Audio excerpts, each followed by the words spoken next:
xanuunkan dhimirka berigii hore dalka uu ku yaraan jiray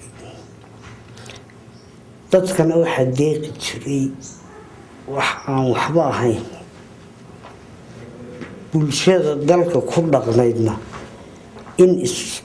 wada taqaano isku faamliya ayaad moodi jirtay dadka dhimirka qabana runtii fara ku tiris ayay ahaayeen ilaa 70-kii wixii ka horreeyey waxay ahaayeen dad fara ku tiris ah oo aan iyagu cidnaba ka qaldami jirin oo toos uun had iyo jeer dadku ay isaga ilaalin jireen dadka inta badan xanaano la-aan bay ku dhimatay wax gaadiid jiro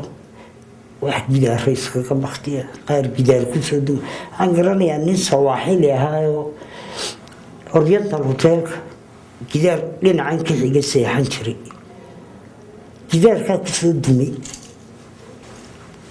kaasoo kale dawo uu lahaan kari lahaa haddii markaa dee bulsho isku xidhan oo ka daba shaqaysa waxani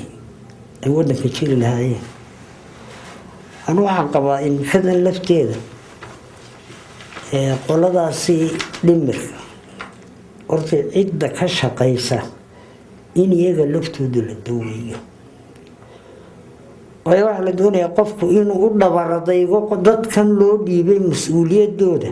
iyo buuqooda iyo qayladooda iyo dee nadaafad daradooda inuu u adkaysto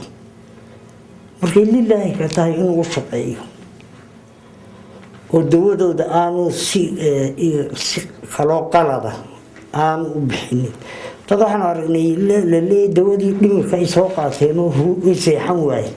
inagu markuu qaadka ka dharku hadduu seexan waayo dawada dadka waalan ha loo ilaaliyo laakiin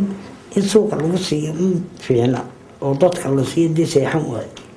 inkastoo kan seexan waayo waalidu aanay waxba u jirin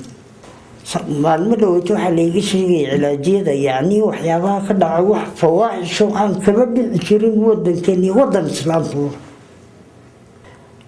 dowlad xukuumaddu haddaba gasho meelaha cilaajyada qaarkood